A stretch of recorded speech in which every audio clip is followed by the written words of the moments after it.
Hi, I'm Sister Geralyn Schmidt, and you're listening to Musings from a Catholic Evangelist. So some time ago, I was given an opportunity of being a teacher to a group of individuals. These are seventh graders who were all chiefs and no Indians. And I knew that. They were like chief and no Indians since they were in kindergarten. And they were the class all through the years that was the problem group in the school.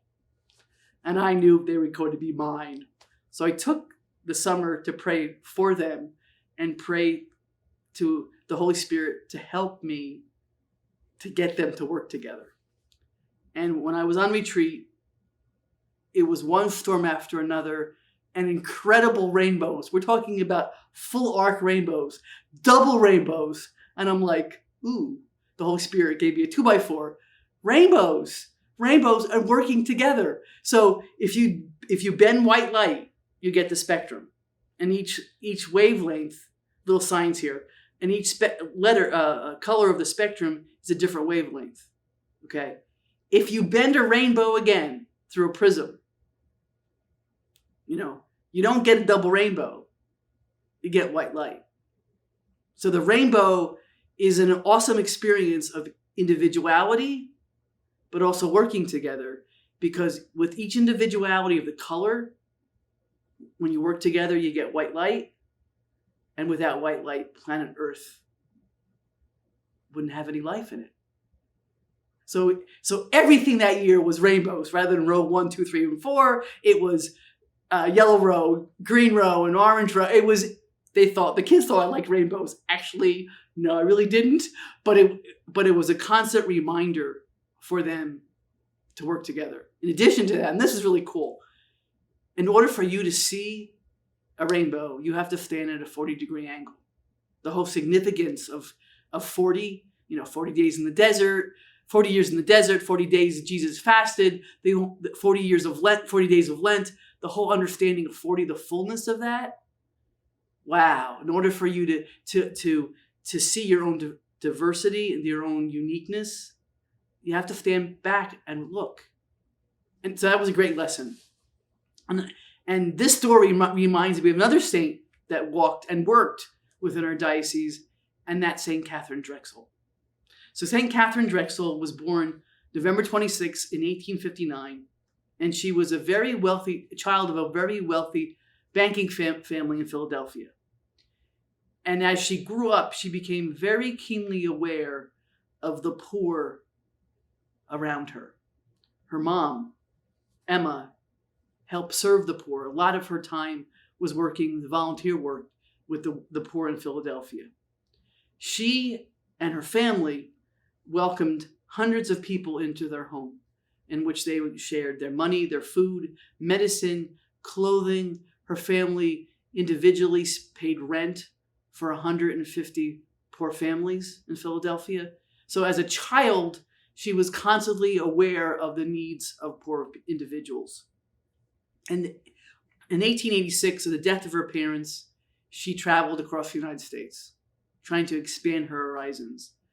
And during those travels, she was horrified to see the poverty of Native Americans. And she writes, "The Native people living here in the reservations had their way of life destroyed by the onslaught of soldiers, miners, railroad workers, and settlers. With no more buffalo to hunt, and federal troops confining them to barren reservations, their number dwindled from disease, malnourishment, and social breakdown. They appeared to be a forgotten people, pushed aside by modern industry, anxious to exploit the land and the resources that had once been theirs." And as she began working with the Native Americans and completely aware of their need for help, she felt a tugging and the awareness of calling to religious life. She traveled through Europe, as a wealthy young woman would do, see the world. And during Europe, she met the Pope. She had an audience with the Pope. And she said to the Pope, "Please pray for individuals to come to the United States, to establish a congregation to work with Native Americans and Afro-Americans." And the Pope turned to her and said, "You are that individual." Surprise! So she founded a community that was based on working called the Sisters of the Blessed Sacrament to serve Native and Black populations.